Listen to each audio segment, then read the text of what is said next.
l'honneur de clôturer cet atelier de 3 jours qui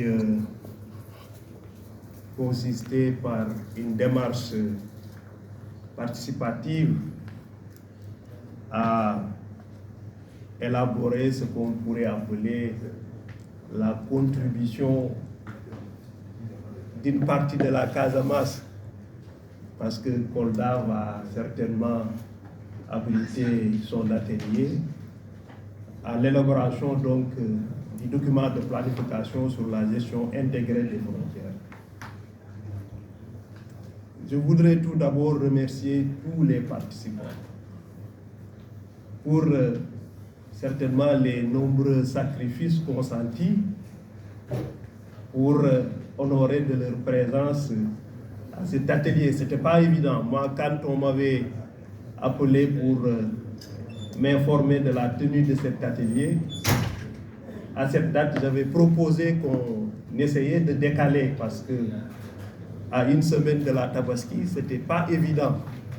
Et certainement, bon nombre de pères de famille sont là, mais physiquement là, mais l'esprit certainement ailleurs.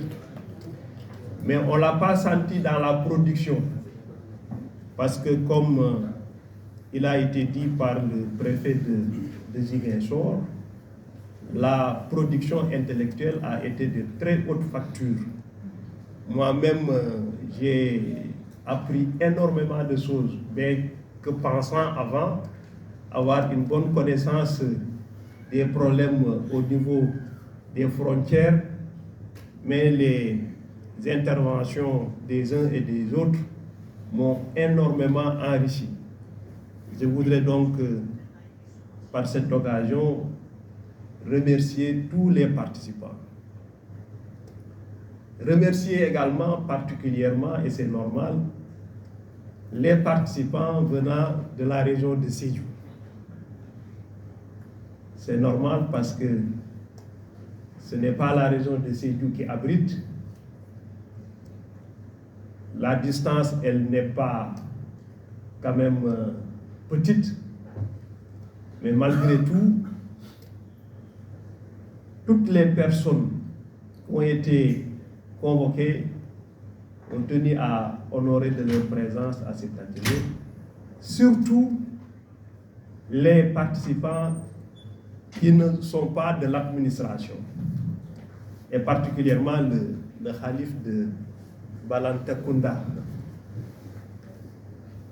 Je voudrais aussi le remercier pour tout ce qu'il fait, ou tout ce qu'il est en train de faire pour pacifier la frontière avec la Guinée-Bissau. C'est quelqu'un qui s'implique énormément dans le règlement à l'amiable des différends qui surviennent au niveau donc de nos frontières, surtout la frontière avec la Guinée-Bissau. Je voudrais également saluer la démarche de la CRGF. Quelqu'un dans un autre contexte a dit « Tout ce qui se fait sans moi se fait contre moi ». Vous avez fait mieux, en tout cas, cette assertion, et vous avez impliqué, et de fort belle manière, les acteurs qui sont à la base et qui sont les principaux concernés par les mesures qui seront prises par les autorités politiques. La démarche inclusive et participative permet l'appropriation des mesures et des décisions. Parce que ce sont des mesures qui ne font que traduire la volonté et l'expression des communautés destinataires de ces mesures. Et ça, c'est extrêmement important. C'est important également parce que ce sont ces populations qui connaissent et maîtrisent mieux que quiconque les réalités de leur terroir. Ces populations, je l'avais dit avant-hier ou hier, vous l'avez repris, sont fortement impactés par d'abord la crise qu'a connue la Casamance, mais aussi, qui est la conséquence de cette crise, le déficit d'investissement au niveau des zones frontalières. Malgré les nombreux investissements, les efforts de l'État et des partenaires, il reste encore beaucoup de choses à faire. Beaucoup de choses à faire pour d'abord affirmer l'autorité de l'État au niveau de ces zones, comme ça a été dit par moment, que nos populations sont souvent obligées de traverser la frontière pour, en tout cas, la prise en charge de certains besoins élémentaires, notamment sur la santé, sur l'éducation, sur même l'approvisionnement en denrées. Et je pense que c'est des questions qui, en tout cas, pourraient donner une mauvaise image de l'État et de l'administration, parce que l'État doit assumer son autorité en faisant de sorte que ces populations trouvent ce dont elles ont besoin dans les localités où elles résident. Cela est d'autant plus également important, et ça, moi, c'est mon avis, qu'il faut accélérer le processus de démarcation. Il le faut. Maintenant, accélérer, ça ne veut pas dire demain. On comprend.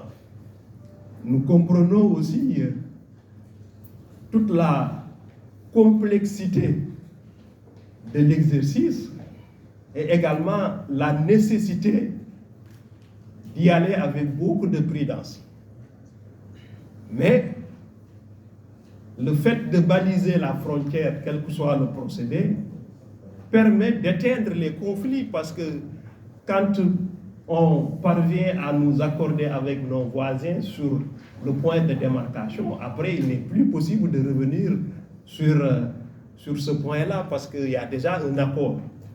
Donc il faut aujourd'hui, je pense, accélérer ce processus de démarcation, comme vous êtes en train de le faire, pour continuer à apaiser la frontière et aussi permettre à nos concitoyens, à nos citoyens de façon simple, de savoir quelle est la limite de notre territoire, jusqu'où ils peuvent aller, et en dépensant tel point ils ne sont plus au Sénégal.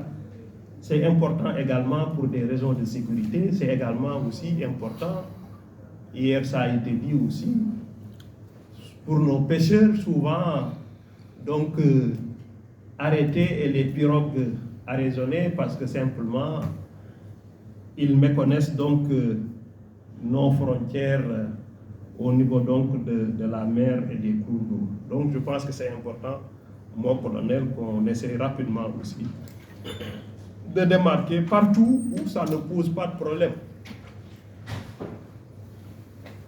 Ceci étant dit aussi, je l'avais dit hier, que sur ces questions aussi, nous devons rester fermes. Une fermeté qui permet en tout cas de marquer notre volonté de préserver l'intégrité de notre territoire, parce que c'est ressorti de nos discussions, aussi bien à l'est qu'à l'ouest, au nord comme au sud, il y a toujours des points critiques où encore il y a une petite tension ou des revendications.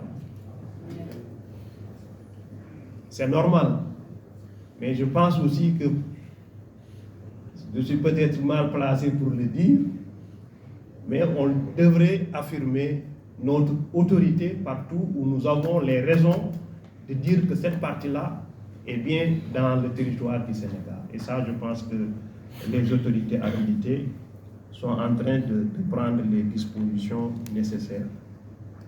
Je voudrais aussi, mon colonel, demander un traitement discriminé, pour ne pas dire discriminatoire, au profit de la région de Sédhiou. La région de Sédhiou manque de presque tout, surtout les localités qui sont à la frontière. Dans le domaine de la santé, de l'éducation, sur les pistes rurales ou de production, sur bien des choses, je pense que s'il y a des investissements à faire et qui concerneraient les 3 régions de la Casamance, la région de Sédhiou devrait bénéficier de la part la plus importante, parce que les statistiques sont là.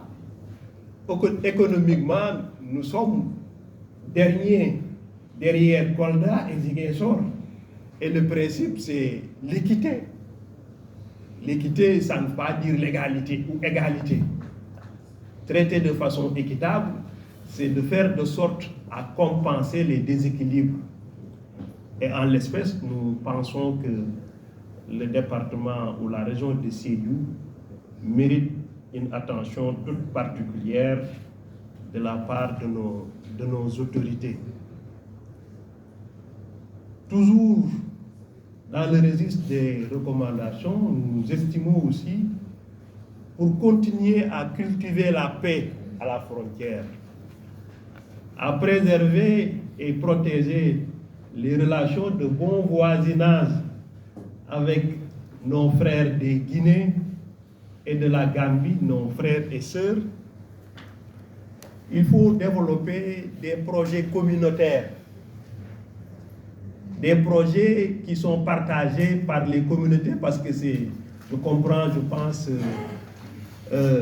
la réticence du président de la Chambre de commerce de Sédhiou sur le fait peut-être d'ériger des barrières le long de la frontière. Ça pourrait peut-être couper ou rendre discontinu ces territoires qui sont dans tous les cas liés par la géographie et par l'histoire, et que seul peut-être un fait historique est venu peut-être ériger une barrière virtuelle, mais en réalité ces communautés partagent tout. Donc on peut et on doit, pour continuer à garder cette unité, à garder cette paix, à la préserver, on doit réfléchir sur des gestions communautaires, des aménagements communautaires qui pourraient encore promouvoir et asseoir une bonne entente entre ces populations, comme je l'ai dit, qui sont séparées par un fait historique, mais du point de vue sociologique, donc restent toujours unies. Nous l'avons dit sur la nécessité de préserver l'intégrité de nos frontières, quelle qu'en soit la menace, toujours dans le respect des règles qui régissent la matière, en toute courtoisie, mais avec la fermeté nécessaire. Et enfin, je pense aussi que, je ne sais pas à un autre niveau, mais on aurait dit inviter à cet exercice les autres partenaires et projets qui interviennent aussi dans le développement de la Casamance, pour leur permettre de savoir ce qui est prévu, ce que nous avons proposé ici, et peut-être aussi recueillir leurs observations. Il se pourrait que là où on a proposé des aménagements pour des postes de santé, pour des écoles, pour des fermes agricoles et autres, qu'il y ait d'autres projets ou un autre projet qui est déjà prévu. Je pense, si ce n'est pas trop tard, on pourrait véritablement après, si on valide l'option de partager ces rapports à travers des activités des commissions régionales de gestion des frontières, nous, on pourrait véritablement convier ces partenaires-là à ces activités pour leur permettre aussi de donner leur avis et formuler aux besoins les recommandations qu'ils estimeront nécessaires. Je réserve une mention particulière au président des commissions et aux rapporteurs, les différents rapporteurs, pour le sacrifice exceptionnel qu'ils ont accepté de consentir pour l'intérêt du groupe. Nous leur exprimons nos vifs remerciements et véritablement, je souhaite un bon retour à tous les participants. Donc, une bonne fête de Tabaski à tout le monde. Un remerciement aussi à l'endroit véritablement du colonel qui représente donc le vice-amiral pour nous avoir associés à cette réflexion que nous avons dit très enrichissante, et osons espérer, comme l'a si bien dit aussi le préfet d'Oussouye, que nos préoccupations seront bien prises en charge donc dans le document final. Sur ce, je vous remercie de votre aimable attention et déclare l'atelier de Ziguinchor clos. La séance est levée.